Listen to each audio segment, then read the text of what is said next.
저희 댓글들 보면은 뭐 레버리지 ETF 장기 투자 금물이라는데 정확한 이유를 알려주세요. 특히 이제 우리나라 분들이 레버리지 투자 굉장히 많이 하시잖아요. 그래서 뭐 대표적으로 TKQQ나 속슬로 알려진 SOXL. 근데 이제 속슬 같은 경우에는 이제 장기 성과가 의외로 반도체 한 배짜리 ETF보다도 더 낮을 때가 있어요.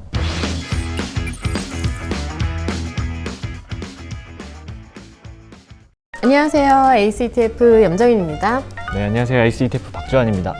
댓글 다 확인한다고 했는데 다 확인하셨어요? 틈틈이 좀 챙겨서 보고 있어요. 그중에 좀 이렇게 눈에 보이는 댓글들 혹시 있으셨나요? 투자분들이 제일 많이 좀 여쭤보시는 게 레버리지 ETF 이제 장기 투자하면 안 된다 이런 얘기를 많이 들어서 그러신지 그런 관련된 질문들을 좀 많이 주시긴 했어요. 네, 맞아요. 저희 댓글들 보면은 뭐 레버리지 ETF 장기 투자 금물이라는데 정확한 이유를 알려주세요. 이게 잘 이해가 안 돼요. 뭐 이런 질문들 댓글들을 저희가 좀 몇 개 봤습니다. 그래서 제가 실제로 어제 야근하면서 댓글들 밑에 제가 손수 댓글을 남겨드렸어요. 다음번에 저희가 이거 다룰 예정이니까 뭐 많이 참고 부탁드려요. 이렇게 좀 남겼는데, 그래서 오늘은 저희가 좀 레버리지 이야기를 좀 해보면 좋을 것 같아요. 특히 이제 우리나라 분들이 레버리지 투자 굉장히 많이 하시잖아요. 그래서 뭐 대표적으로 TKQQ나 속슬로 알려진 SOXL 그리고 뭐 TMF까지도 많이 투자를 하셔서 이런 상품들을 예를 들어서 한번 좀 말씀을 드리면 좋을 것 같아요. 네, 아무래도 제가 볼 때 우리나라 사람들 마음엔 다들 야수 한 마리씩 키우고 있다는 게 정설인데, 사실 저도 많이 좀 활용을 하기도 했었고요.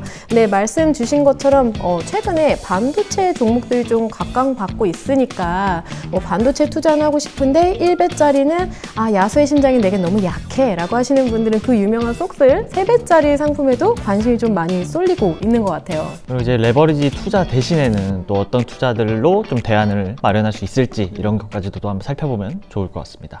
레버리지 ETF는 그냥 제가 그냥 원론적으로 딱 말하면 하루하루 수익률의 2배, 3배 추정합니다. 여기서 포인트 볼까요? 2배나 3배가 아닐까요? 아니죠. 여기서 포인트는 바로 하루하루.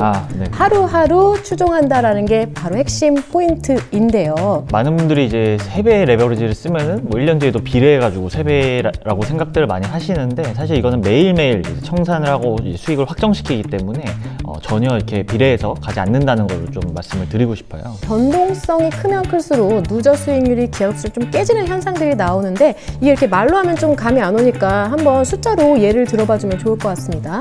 예를 들어 원금 10,000원으로 한 배짜리 ETF에 투자를 했다고 가정을 해볼게요. 그럼 첫날에 10%가 빠지고 둘째 날에 10%가 오르는 상황이면 첫날에 10%가 빠졌으니까 10,000원이 9,000원이 되겠죠. 그리고 이제 둘째 날 다시 10%가 오르면 9,000원에 10%가 900원이니까 둘째 날이 끝나면 9,900원이 되게 됩니다. 그래서 이제 이틀이 지나고 나면 약 100원의 손실이 발생을 하게 되는 거죠.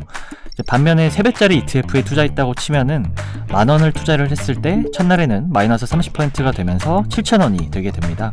그리고 이제 둘째 날에는 10%가 오르면 레버리지 3배니까 7,000원에 플러스 30%가 되어서 2,100원이 더해진 9,100원에 끝이 나게 되겠죠. 그래서 이 이틀을 비교를 해보면은 한 배짜리는 100원의 손실만 있게 되지만 3배짜리는 900원의 손실이 나게 되니까 거의 한 9배의 차이가 나는 것을 확인을 해볼 수가 있을 것 같아요. 전체 기간이 길어질수록 만약에 시장이 횡보하는 장이라면 레버리지 투자를 하실 때 이런 손실들이 누적이 될 수 있어서 레버리지 투자는 이제 시장의 방향성이 아예 떨어지거나 아예 오르던가 이런 식으로 갈 때 투자하는 게 더 유리하다는 점을 좀 기억을 해주셔야 할 것 같습니다.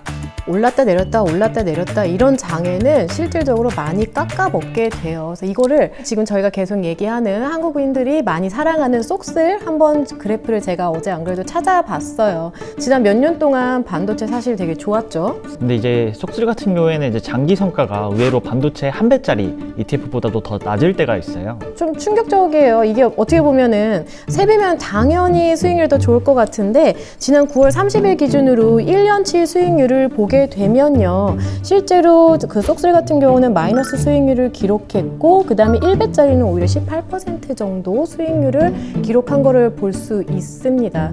그래서 이게 어쨌든 진폭이 굉장히 크니까 나중에는 결과적으로 내가 지난 기간 동안 한 배가 18%면은 그러면 속슬은 거기에 곱하기 3 해가지고 18 곱하기 4하면 얼마죠? 56입니다. 오. 아니다, 46이다. 아니 56이죠. 56이다. 56이죠. 네.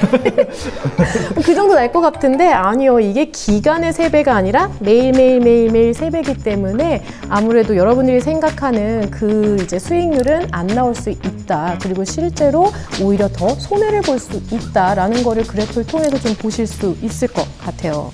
네, 이제 말씀 주신 것처럼 반도체 섹터 자체가 좋은 기업은 굉장히 많지만 변동성이 이미 크기 때문에 이렇게 진폭을 매일매일 이제 3배로 확대시켜서 투자를 하게 되면은 거의 변동성이 핵폭탄처럼 작용을 할 수 있을 것 같아요. 단기적인 방향성에 투자하고 싶다면 레버리지 투자 괜찮습니다. 하지만 장기적으로 가져가기에는 좀 상품이 적합하지 않다고 말씀을 드리고 있어요. 근데 그럼에도 불구하고 그냥 한 배짜리보다는 조금만 더 높은 수익률을 올리고 싶은데 라고 하시는 분들이 있을 거예요. 그러면은 이 레버리지 투자 대신에 장기적으로 내가 더 좋은 수익률을 내고 싶은 그런 상품을 고르면 좋은데 혹시 그 관련해서 뭐 추천해주고 싶은 그런 부분도 있을까요? 뭐 최근에 이제 실제로 기업이나 섹터의 성장을 좀 이렇게 온전히 담은 상품들이 많이 소개가 되고 있는데 저희도 이제 에이스 글로벌 반도체 타퍼 플러스라는 ETF가 있습니다. 그래서 이거를 이제 쏙쓸과 한번 비교해서 얘기를 한번 해보면 좋을 것 같아요. 사장님 굉장히 지금 좋은 말씀 해주셨는데 사실 시대의 흐름을 반영한 전략은 계속 바뀔 겁니다. 근데 그 전략을 담은 좋은 상품 하나가 레버리지보다는 더 장기적으로 굉장히 더 우수한 수익률을 올리는 그런 경우가 많아요.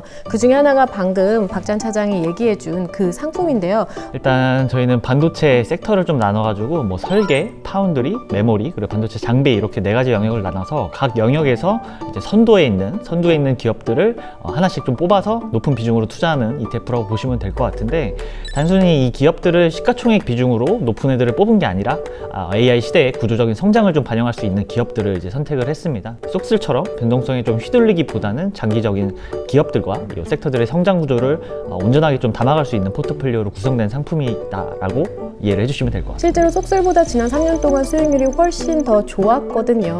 어쨌든 반도체 시장 자체가 구조적으로 1등 기업만 좀 갈 수밖에 없는 그런 부분을 저희가 좀 반영을 최대한 해서 만든 상품이기 때문에 만약에 내가 이 시장을 더 좋게 보고 기본적인 1배짜리보다 조금 더 높은 수익을 내고 싶다라고 하면은 너무 3배짜리, 2배짜리 레버리지를 선택하시기보다는 이러한 좀 전략적인 상품도 선택할 수 있는 방법이 있다라는 걸로 해서 오늘 조금 마무리를 하면은 좋을 것 같습니다. 하루하루 굉장히 변동성이 큰 3배 ETF와 이제 또 기업의 실적이나 구조적 성장을 담은 이제 전략형 ETF의 차이라고 봐주시면 될 것 같은데 짧은 시기열로 이제 뭐 단타로 좀 타이밍을 잡겠다 하시는 분들은 뭐 속수를 투자하실 수도 있을 것 같고 또 반대로 좀 장기 투자로 봤을 때 뭐 AI나 반도체 산업의 성장을 좀 더 온전하게 가져가겠다는 분들은 앞서서 말씀드린 저희 글로벌 반도체 타포 ETF를 투자해 보시는 것도 한번 고려해 보시면 좋을 것 같아요. 최근에 미국 레버리지를 투자를 했는데 5대1로 병합을 한다는 소식을 들었어요. 그래서 이 5대1 병합을 무엇을 뜻하는 건지, 왜 병합을 하는 건지 그걸 이제 병합하는 이유가 뭐냐면 사실 레버리지 3배라고 하면은 33% 이상 이제 하락을 하게 되면은 하락이 100%가 넘어가게 되잖아요. 그래서 이제 그걸 좀 막고자 하나의 수단으로 병합을 시켜서 상당 폐지가 되는 걸 좀 방지하고자 하는 그런 수단으로 아마 그렇게 했을 거예요.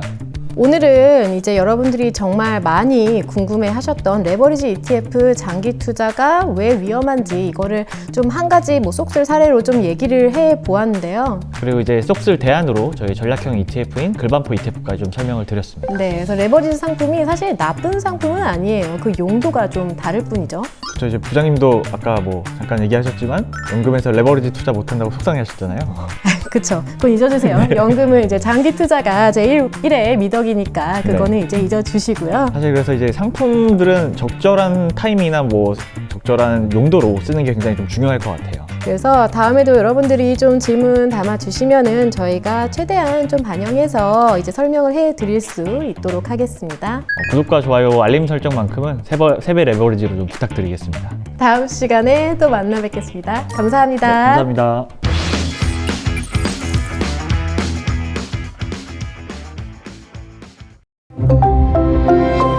ACE ETF